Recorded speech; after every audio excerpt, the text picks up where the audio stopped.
Ah, it's my welcome home hike. I spent the last 7 days in the Houston, Texas area. My very first impression of the area was Waller, Texas, a beautiful organic working farm and retreat space in Waller. And as I say that, I've realized I've only had two experiences of Texas in my life.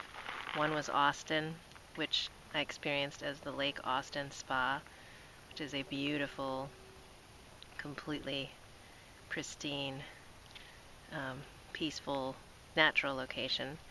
And then my experience of Houston, which is also this organic, beautiful, biodynamic farm with people moving upscale in their own experience of life through them and teaching it. So the observation I wanted to make as I sit in the middle of the labyrinth today is the distinction between talking about something and touching and feeling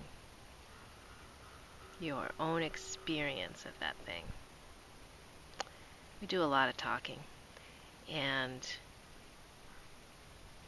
we do most of our experiencing through vicarious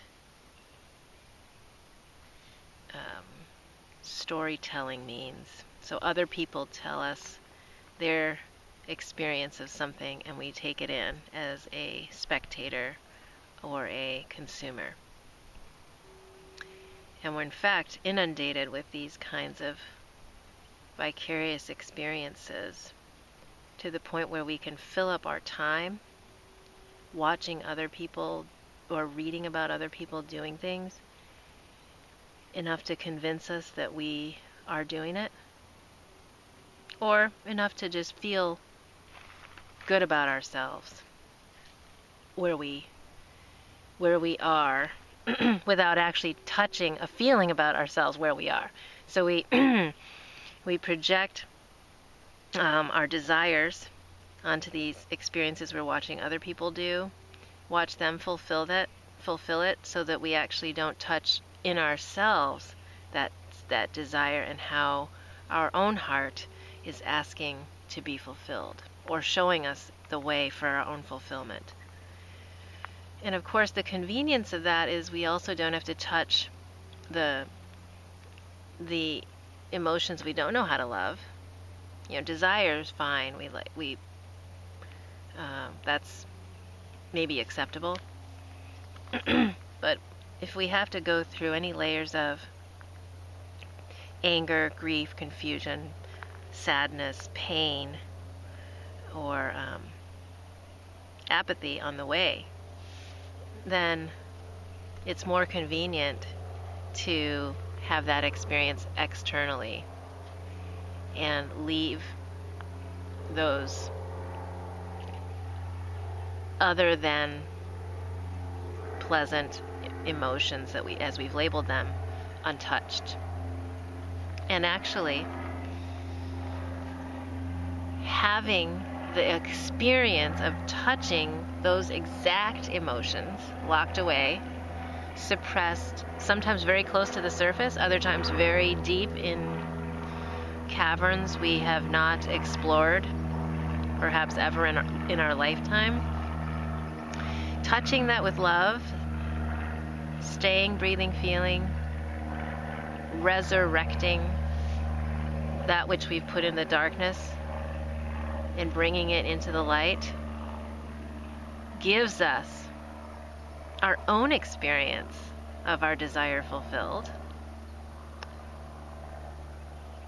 which is that which we've been seeking in these external and vicarious experiences. So there's nothing wrong with living a life of vicarious experience, and that's important for me. That's a really, really another big opening door for me, which is the true moment-to-moment embodiment of beyond right and wrong. of removing the charge of right and wrong and finding the space of presence and love. Even when I feel the charge to want to get that right, like to be fully present is right and not fully present is wrong.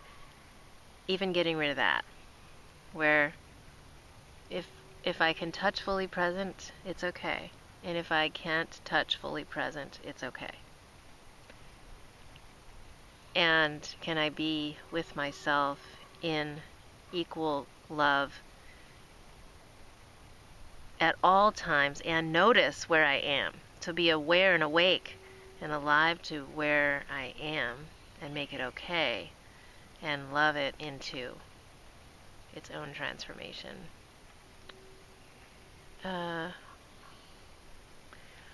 So talking about something is another way that we can create the illusion of experiencing something without ever touching it. And so I'm beginning to discern the difference between speaking with feeling, creating statements or words that have feeling and meaning for me in the cells of my body, versus kind of having an academic discussion around some topic that really only satisfies the thought form cycle that is continuously spinning in the intellect. And I choose to connect with the origin of my life stream, which is my heart, my soul. That my word for it right now is my heart. The source, this spring from which all arises, rather than believing in the thought about it, which is actually, I can mobilize my intellect to serve my heart.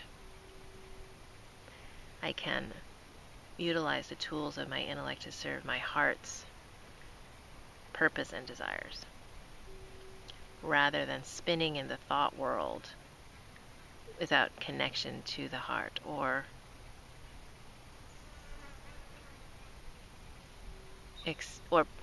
putting my heart at a lower priority than the thought forms and expecting my heart to catch up to thought. So have an experience and feel